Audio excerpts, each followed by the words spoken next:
Monsieur le Président, Excellences, Mesdames et Messieurs les délégués, un an après la présentation de mon dernier rapport devant cette auguste Assemblée, je me tiens à nouveau devant vous pour vous rappeler que la mise en œuvre de mon mandat demeure entravée par l'absence de coopération des autorités burundaises. Néanmoins, malgré l'absence de visite dans le pays, le mandat est conduit avec rigueur, professionnalisme, de manière objective et impartiale. Je renouvelle mon invitation aux autorités burundaises à engager un dialogue constructif avec ce mandat dans le plein respect de leurs engagements internationaux. Je comprends les préoccupations exprimées quant à la nature du mandat. Toutefois, il me plaît de rappeler que le maintien de ces réserves pourrait être perçu comme une prise de distance à l'égard des décisions du Conseil des droits de l'homme auxquelles le Burundi contribue en qualité de membre.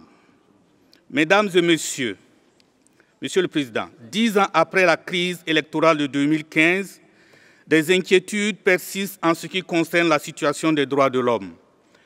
La faiblesse structurelle des institutions ne permet pas à celles-ci de jouer leur rôle de promotion et de protection des droits de l'homme. L'indépendance de la justice n'est qu'un leurre. Les interférences dans les institutions de gouvernance et la fragilisation des mécanismes nationaux des droits de l'homme sont courants. La Commission nationale indépendante des droits de l'homme a vu son mandat affaibli par les ingérences politiques et des irrégularités, tandis que la Commission Vérité et Réconciliation a été affaiblie par des pressions politiques ayant entraîné la fuite de plusieurs de ses membres. Les droits civils et politiques ont constitué un véritable défi pour les Burundais durant les 12 derniers mois. Le Burundi a organisé en juin 2025 des élections législatives, sénatoriales et communales. Le processus électoral qui a commencé en 2023 a vu l'affaiblissement et la quasi-élimination des partis politiques qui pouvaient apporter une contradiction aux partis au pouvoir.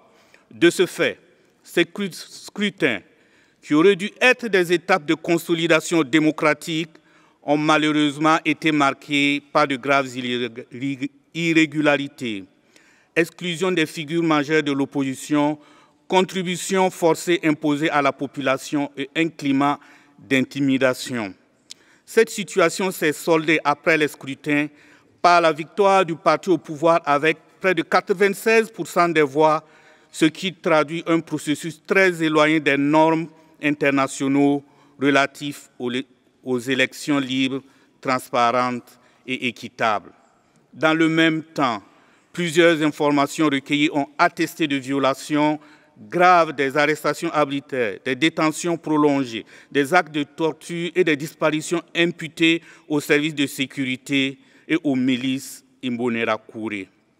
Ainsi, entre août 2024 et juin 2025, une cinquantaine de disparitions forcées ont été documentées, ciblant principalement des opposants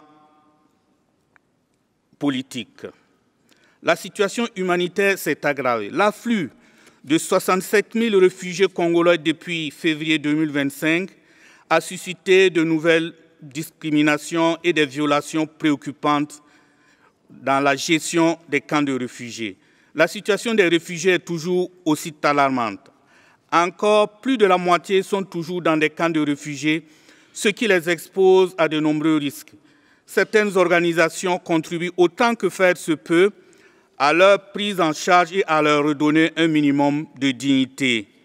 On ne peut oublier la contribution extraordinaire des organisations telles que la Maison Shalom de Marguerite Barankitse-Ditmagui. Je voudrais attirer l'attention du Conseil sur la persistance des spoliations foncières qui constituent une source majeure d'appauvrissement et d'exclusion. Des terres et des propriétés sont irrégulièrement retirées de force à des particuliers ou à des communautés, souvent sans indemnisation adéquate ni recours effectif, ciblant particulièrement des personnes perçues comme proches de l'opposition ou issues de groupes minoritaires. Je voudrais mentionner à ce stade le communiqué conjoint de plusieurs procédures spéciales le le 1er septembre intitulé « Burundi, des experts de l'ONU préoccupés par la hausse des violences et des graves violations des droits humains en période électorale ». Ce communiqué, co-signé par moi notamment, relève une aggravation des violations graves pendant la période électorale, notamment des disparitions forcées, des détentions arbitraires, des exécutions sommaires, des cas de torture, des violences sexuelles, des attaques contre les journalistes et la société civile, ainsi que des restrictions aux libertés d'expression, de réunion pacifique et d'association. Ces mécanismes ont unanimement souligné les nombreuses violations, y compris le cas de Mme Sandra Muhoza, journaliste toujours en détention depuis plus d'1 an pour des échanges qu'elle aurait eus dans un groupe WhatsApp professionnel des médias. Si la société civile et les défenseurs des droits de l'homme basés au Burundi sont oppressés, la société civile en exil est quant à elle dynamique et assure une veille et un monitoring efficaces. Il y a lieu de reconnaître leur contribution à la protection des droits de l'homme au Burundi. De manière non exhaustive, on peut citer la Ligue ITK, le FOCODE, Tournons la page, la FIACAT, ACAT Burundi, le mouvement Inamoro ou la coalition pour la défense des droits humains vivant dans les camps de réfugiés, CDH, VICAL et bien d'autres. Monsieur le Président, Mesdames et Messieurs les délégués, la situation des droits économiques et sociaux est tout aussi préoccupante. Le constat est que près de 2,2 millions de Burundais souffrent d'insécurité alimentaire, le pays demeurant à la tête du classement mondial de la faim. Le système de santé est sous-estimé et incapable de répondre aux besoins essentiels. Les femmes demeurent également confrontées à des discriminations structurelles, en particulier dans l'accès à la terre, à l'héritage, renforcées par une jurisprudence récente qui consacre la primauté de la coutume sur l'égalité homme-femme. Ces dynamiques foncières sapent la confiance dans les institutions, exacerbent les tensions locales et compromettent la réconciliation nationale. Monsieur le Président, Mesdames et Messieurs les délégués, ces constats appellent à l'action.